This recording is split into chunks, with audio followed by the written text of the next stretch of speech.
sebelum kita masuk ke pembahasan teori VSEPR atau Valence Shell Electron Repulsion, di sini saya akan sedikit membahas terkait teori domain yang tentunya sangat berkaitan dengan teori VSEPR ini.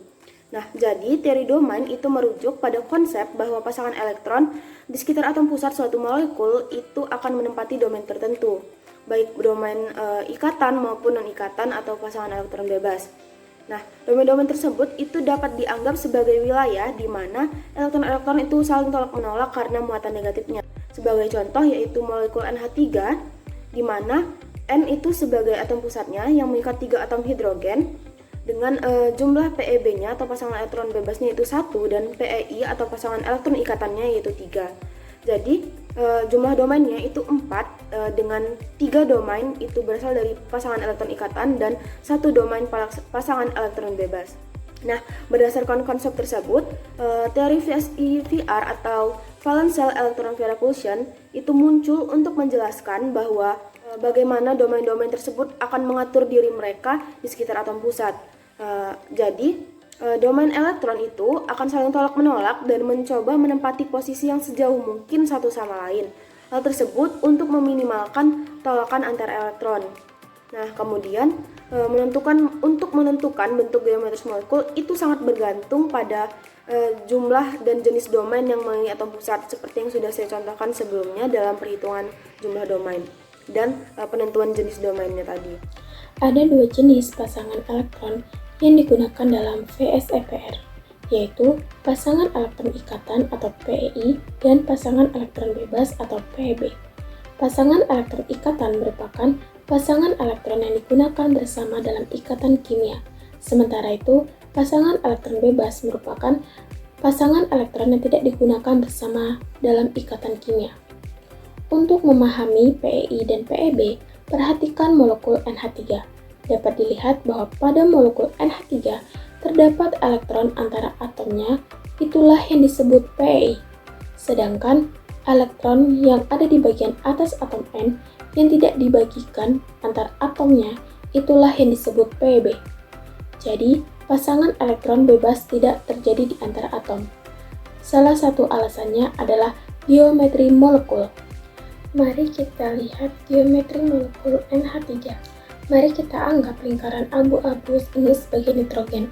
Perlu diingat bahwa kita mempunyai 3 atom hidrogen dan mereka terikat. Kita mempunyai pasangan elektron ikatan antara hidrogen dan nitrogen. Jadi, ada satu garis di sini yang mewakili pasangan elektron ikatan. Kita mempunyai 2-3 atom hidrogen dan kita bisa melihat bahwa mereka menyebar. Semuanya tersebar karena mempunyai awan elektron di sekitar inti atom hidrogen. Dan awan elektron tersebut menjauh. Namun, jangan lupakan pasangan elektron bebas tersebut. Mari kita letakkan pasangan elektron bebas.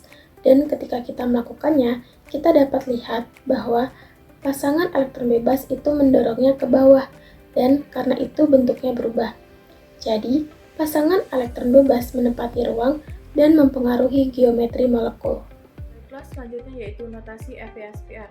Notasinya yaitu AXN, EM digunakan dalam teori FSPR untuk mempermudah mendeskripsikan bentuk molekul berdasarkan jumlah atom yang terikat pada atom pusat dan jumlah pasangan elektron bebas di sekitar atom pusat, di mana A adalah atom pusat, X adalah atom yang terikat ke atom pusat, E adalah pasangan elektron bebas, N adalah jumlah atom yang terikat ke atom pusat, dan M adalah jumlah pasangan elektron bebas. Adapun bentuk molekul yang pertama yaitu bentuk linier. Bentuk linier terjadi ketika ada 2 domain elektron di sekitar atom pusat yang bisa berupa pasangan elektron ikatan atau pasangan elektron bebas. Dalam molekul linier, domain elektron ini akan menempatkan diri sejauh mungkin satu sama lain untuk meminimalkan tolakan, sehingga menghasilkan sudut ikatan sebesar 180 derajat. Hal ini menyebabkan atom-atom yang terlibat tersusun dalam satu garis yang lurus atau linier. Selanjutnya bentuk oktahedral dan turunannya. Bentuk oktahedral terjadi ketika ada 6 domain elektron di sekitar atom pusat yang bisa berupa pasangan elektron ikatan atau pasangan elektron bebas. Dalam bentuk ini, 6 domain tersebut tersebar merata di ruang 3 dimensi dengan sudut ikatan 90 derajat, sehingga membentuk bentuk geometris seperti 2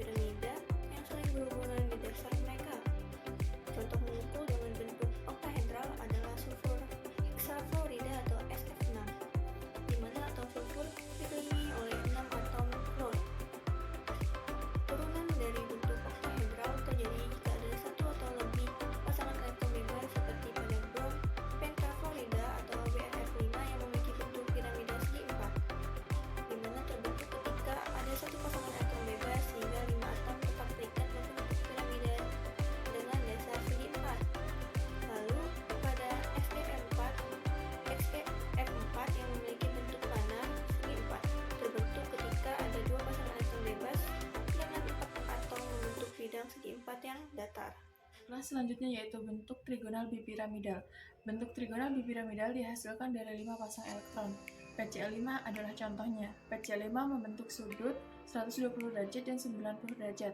PCl5 memiliki 5 pi dan tidak memiliki PeB. Namun, jika ada pasangan elektron bebas, bentuknya akan berubah. Contohnya PCl4 dengan satu pasang elektron bebas membentuk sisau atau jungkit-jungkit. Sementara ClF3 dengan dua pasang elektron membentuk bentuk T. Yang selanjutnya yaitu bentuk tetrahedral. Bentuk ini dicirikan oleh 4 atom atau kelompok atom yang tersusun dari sudut-sudut tetrahedron dengan atom pusat di tengah. Sebagai contoh yaitu molekul CH4 yang atom pusatnya adalah karbon yang memiliki 4 elektron valensi dan karbon membentuk 4 ikatan kovalen dengan 4 atom hidrogen.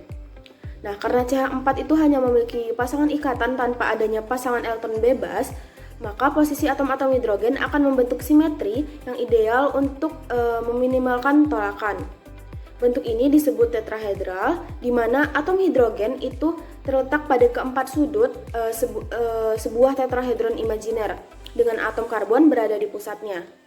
Dalam struktur tetrahedral, itu sudut ikatan antar atom hidrogen adalah 109,5 derajat, dan itu adalah sudut yang memberikan jarak maksimum antara pasangan elektron ikatan. Selanjutnya, pengaruh pasangan elektron bebas. Pasangan elektron bebas dapat mempengaruhi bentuk molekul, misalnya molekul H2O. Molekul H2O memiliki bentuk yang dipengaruhi oleh pasangan elektron bebas yang terdapat pada atom oksigen. Dalam struktur Lewis, oksigen memiliki dua pasangan elektron ikatan yang terikat dengan dua atom hidrogen dan dua pasangan elektron bebas. Menurut teori VSEPR, pasangan elektron bebas cenderung menempati ruang lebih besar dibandingkan pasangan elektron ikatan karena gaya tolak-menolak yang lebih kuat. Hal ini menyebabkan sudut ikatan HOH menyusup dari sudut tetrahedral ideal 109,5 derajat menjadi sekitar 104,5 derajat. Akibatnya bentuk molekul H2O menjadi bengkok atau berbentuk V, bukan linear. Jika kita bandingkan dengan molekul CH4, dapat kita lihat bahwa molekul CH4 memiliki 4 pasangan elektron ikatan yang terikat dengan 4 atom hidrogen pada atom pusat karbon. Karena tidak ada pasangan elektron bebas, gaya tolak-menolak antara pasangan elektron ikatan ini menghasilkan bentuk molekul yang simetris dan tetrahedral dengan sudut ikatan 109,5 derajat. Baik, selanjutnya yaitu bentuk molekul trigonal planar. Ketika kita berurusan dengan 3 pasangan elektron yang tersebar di sekitar atom pusat, struktur molekul akan membentuk trigonal planar. Bentuk ini tuh memiliki ciri khas berupa 3 atom yang tersusun dalam satu bidang datar. Sudut antar atomnya itu sekitar 120 derajat. Kemudian sebagai contohnya kita menggunakan boron trifluorida atau BF3. Di dalam molekul ini, atom boron dikelilingi oleh 3 atom fluorin yang tersusun dalam satu bidang datar. Setiap atom fluorin itu berjarak sama satu sama lain, sehingga menciptakan simetri sempurna di sekitar atom pusat. Nah, sudut antar ikatan BF3 ini itu tepat 120 derajat dan menghasilkan bentuk yang sangat stabil dan juga seragam. Bentuk trigonal planar sangat penting dalam kimia karena sering kita temukan pada molekul-molekul yang tidak memiliki pasangan elektron bebas pada atom pusatnya. Dalam hal ini, boron sebagai atom pusat memiliki orbital yang kosong setelah berikatan dengan 3 fluorin, sehingga tidak ada gangguan dari pasangan elektron bebas dan molekul pun tetap pada konfigurasi ini. Baik, selanjutnya yaitu kita akan memprediksi bentuk molekul. Di sini kita akan memprediksi molekul H2O, di mana kita menggunakan konsep tolakan pasangan elektron. Hal pertama yang akan kita lakukan yaitu menghitung jumlah total pasangan elektron ikatan dan pasangan elektron bebas. Pada molekul air, atom pusat adalah oksigen, dan oksigen memiliki 6 elektron valensi. Dalam molekul H2O, 2 dari elektron ini digunakan untuk membentuk ikatan kovalen dengan 2 atom hidrogen. Selain itu, ada 2 pasangan elektron bebas di sekitar atom oksigen yang tidak berpartisipasi dalam ikatan. Jadi, totalnya ada 4 pasangan elektron di sekitar atom oksigen, yaitu 2 pasangan ikatan dan 2 pasangan bebas. Di sini kita menggunakan persamaan AXM dikali EN, di mana A adalah atom pusat, X yaitu PeI, M yaitu jumlah PeI, E adalah PeB, dan N jumlah PeB. Dan rumus ini atau persamaan ini telah dibahas oleh Daniel Salsabil, di mana elektron valensi O yaitu 6 dan pasangan elektron ikatan H2 adalah 2 dikali 1. Dan menghasilkan 2 jadi AX2E2. Nah, dapat kita lihat pada tabel bentuk molekul berikut ini bahwa molekul H2O itu memiliki bentuk planar bentuk V. Selanjutnya kita melakukan mengidentifikasi jumlah pasangan elektron bebas. Pada molekul H2O kita memiliki dua pasangan elektron. Memiliki dua pasangan elektron bebas yang tidak terlibat dalam ikatan dengan atom hidrogen. Meskipun pasangan elektron bebas tidak terlihat dalam model molekul, mereka tetap mempengaruhi bentuk akhir molekul melalui tolakan yang mereka hasilkan terhadap pasangan elektron ikatan. Terakhir, kita menentukan bentuk molekul akhir berdasarkan tolakan pasangan elektron bebas, di mana tolakan antara pasangan elektron bebas itu lebih kuat dibandingkan dengan tolakan antara pasangan ikatan. Bentuk molekul air yang sebenarnya tidak berbentuk tetrahedral sempurna. Nah, sebaliknya, molekul H2 itu membentuk sudut bengkok atau V-shape. Nah, sudut antara dua atom hidrogen pada molekul air adalah sekitar 104,5 derajat dan bukan 109,5 derajat. Seperti yang kita temukan dalam geometri tetrahedral ideal. Di sini disebabkan oleh tolakan yang lebih besar dari pasangan elektron bebas yang mendorong pasangan elektron ikatan lebih dekat satu sama lain. Dapat kita buktikan apakah bentuk molekul yang telah diprediksi menggunakan rumus dengan bentuk molekul 3D-nya itu bentuknya sama atau tidak. Dapat kita lihat jadi bentuknya itu sama ya. Sama-sama bentuk V-shape atau planar bentuk V. Baik, selanjutnya kita akan memprediksi bentuk molekul BeCl2 atau berelium diklorida. Molekul ini tuh sebenarnya sederhana ya, tetapi memerlukan analisis yang teliti, yaitu menggunakan teori tolakan pasangan elektron kulit valensi atau FSEPR. Hal pertama yang kita lakukan yaitu menghitung jumlah total pasangan elektron ikatan dan pasangan elektron bebas. Atom pusat dalam molekul BeCl2 itu adalah berelium atau Be. Berelium ini memiliki dua elektron valensi yang digunakan untuk membentuk dua ikatan dengan dua atom klorin atau Cl. Dalam hal ini, tidak ada pasangan elektron bebas pada atom berelium karena semua elektron valensinya itu telah digunakan untuk membentuk ikatan kovalen. Jadi, kita memiliki dua pasangan elektron ikatan yang harus diperhatikan dalam menentukan geometri molekul. Dengan persamaan sebagai berikut, kita mendapatkan hasil AX2. Nah, pada tabel bentuk molekul berikut ini dinyatakan bahwa bentuk molekul dari BeCl2 yaitu linear. Selanjutnya kita menentukan geometri elektron berdasarkan jumlah tersebut atau jumlah yang sudah dihitung tadi.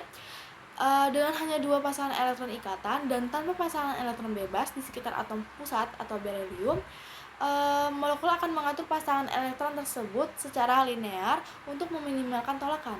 Berdasarkan prinsip FSEPR, ketika ada dua pasangan elektron, geometri elektron akan membentuk struktur linear dengan sudut ikatan sebesar 180 derajat. Selanjutnya kita mengidentifikasi jumlah pasangan elektron bebas. Pada kasus BeCl2 ini, atom pusat berelium itu tidak memiliki pasangan elektron bebas. Semua elektron valensinya berelium itu digunakan untuk membentuk dua ikatan klorin, sehingga pasangan elektron bebas tidak berperan dalam menentukan bentuk molekul akhir. Selanjutnya, yang terakhir, menentukan bentuk molekul akhir berdasarkan tolakan pasangan elektron bebas. Karena tidak ada pasangan elektron bebas pada atom berelium yang menyebabkan distorsi, bentuk molekul BeCl2 ini akan tetap linear dengan dua pasangan elektron ikatan yang menolak satu sama lain secara maksimal. Sudut ikatan antara kedua atom klorin itu adalah sebesar 180 derajat. Nah, dari langkah-langkah yang sudah saya sebutkan tadi, dapat kita buktikan apakah bentuk molekul yang telah diprediksi menggunakan rumus dengan bentuk 3D-nya itu hasilnya sama atau tidak. Kita perhatikan pada bentuk 3D berikut ini, dapat kita lihat ya, bentuk 3D dari BCL2 ini sama dengan hasil dari prediksi menggunakan rumus, yaitu bentuknya linear gitu. Jadi mau kita menggunakan rumus maupun kita lihat secara langsung menggunakan bentuk 3D ini, bentuknya tetap linear ya, jadi sama.